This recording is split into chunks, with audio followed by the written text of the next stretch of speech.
Hi, Room 37. Miss you guys. Miss you every day.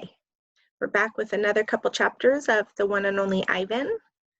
I highly recommend that as you're listening to the story, you're following along. So on the PDF that I have sent you, you open your PDF, and up here where my cursor is, you enter page 70 and then press enter. And it'll take you right to where I am starting in the book. The chapter is called Worry. So where we left off, Stella is showing Ruby how to perform, even though Stella doesn't want to be showing Ruby this. Ruby does not want to be performing, but Mac has realized that he's starting to get more customers because Ruby's there. They're coming to see the baby elephant, and what does more customers mean? More customers means more money. Worry. When Julia arrives after the show, she brings 3 thick books, 1 pencil, and something she calls magic markers. Here, Ivan, she says, and she slides 2 magic markers and a piece of paper into my domain. I like the sundown colors, red and purple, but I don't feel like coloring. I'm worried about Stella.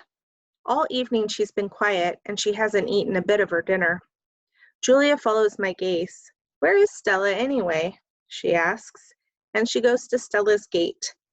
Ruby extends her trunk and Julia pats it. Hi, baby, she says. Is Stella all right?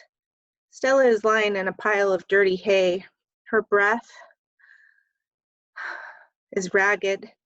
Dad, Julia calls. Could you come here a minute? George sets aside his mop. Do you think she's okay, Dad? Julia asks. Look at the way she's breathing. Can we call Mac? I think there's something really wrong. He must know about her. George rubs his chin. He always knows. But a vet costs money, Jules. Please. Julia's eyes were wet. Call him, Dad. George gazes at Stella. He puts his hands on his hips and sighs. He calls Mac. I can't hear all of his words, but I can see George's lips tighten into a grim line. Gorilla's expressions and human expressions are a lot alike. Mac says the vet's coming in the morning if Stella's not any better, he tells Julia. He says he's not going to let her die on him, not after all the money he's put into her. George strokes Julia's hair. She'll be all right. She's a tough old girl. Julia sits by Stella's domain until it's time to go home. She doesn't do her homework. She doesn't even draw. Next chapter, The Promise. My domain gleams with moonlight when I awake to the sound of Stella's calls. Ivan, Stella says in a hoarse whisper. Ivan? I'm here, Stella. I sit up abruptly, and Bob topples off my stomach. I run to a window and I can see Ruby next to Stella sleeping soundly. Ivan, I want you to promise me something, Stella says. Anything, I say. I've never asked for a promise before, because promises are forever, and forever is an unusually long time, especially when you're in a cage. Domain, I correct. Domain, she agrees. I straighten to my full height. I promise, Stella, I say in a voice like my father's.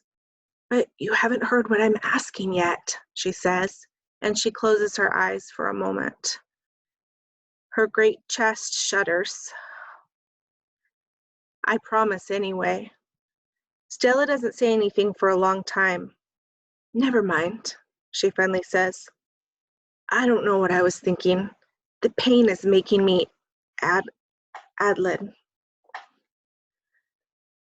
Ruby stirs. Her trunk moves, as if she's reaching for something that isn't there. When I say the words, they surprise me. You want me to take care of Ruby. Stella nods, a small gesture that makes her wince. If she could have a life that's different from mine. She needs a safe place, Ivan, not here, I say. It would be easier to promise to stop eating, to stop breathing, to stop being a gorilla. I promise, Stella, I say. I promise it on my word as a silverback. This chapter is called Knowing. Before Mac, before Bob, even before Ruby, I know that Stella is gone. I know it the way you know that summer is over and winter is on its way. I just know. Stella once teased me that elephants are superior because they feel more joy and more grief than apes.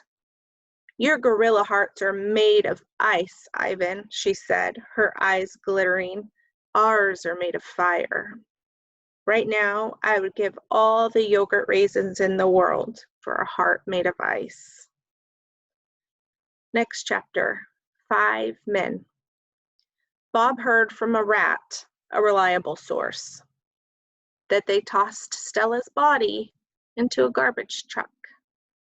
It took 5 men and a forklift. Sorry, Stella. Next page, comfort. All day I try to comfort Ruby, but what can I say? That Stella had a good and happy life? That she lived as she was meant to live? That she died with those who loved her most nearby? At least the last is true. Crying.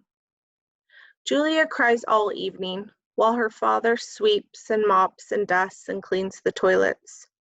When George sees Mac, he runs to him. I can only hear a few of his words. Vet, should have, wrong. Mac shrugs. His shoulders droop. He leaves without a word. When George wipes the fingerprints off my glass, his cheeks are wet. He doesn't meet my eyes. The one and only Ivan. When all the humans have left, I send Bob to check on Ruby. How is she? I ask when he returns.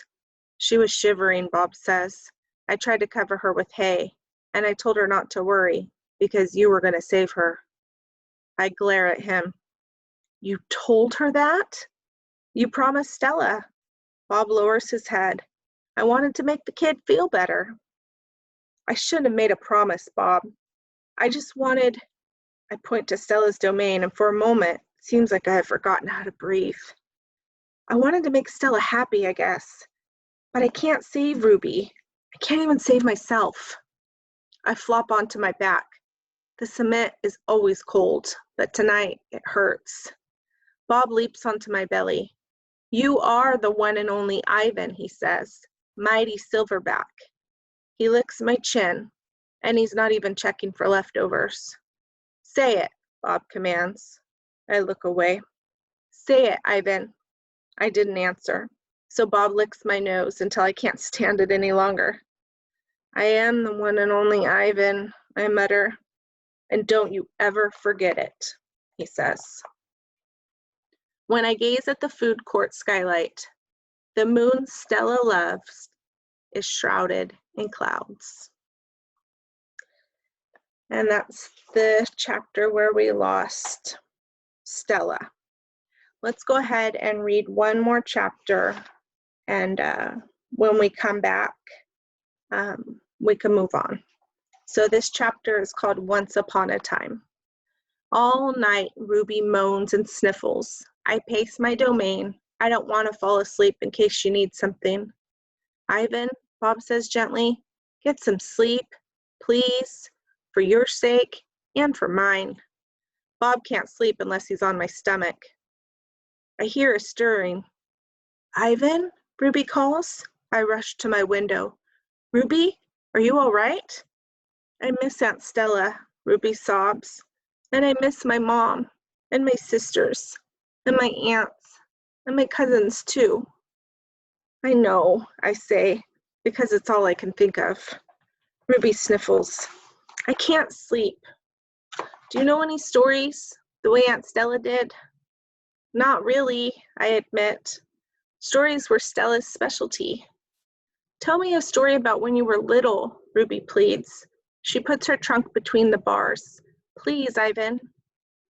I scratch the back of my head. I don't remember things, Ruby, I admit. It's true, Bob says. He's trying to be helpful. Ivan has a terrible memory. He's the opposite of an elephant. Ruby lets out a long, shivery breath. Oh, well, that's okay. Night, Ivan and Bob. I listen to Ruby's soft sobs for long, horrible minutes. Then I hear myself saying, once upon a time, there was a gorilla named Ivan. And slowly and deliberately, I try to remember. Be curious. If you're bored, read. See you guys later. Bye. Bye, Stella.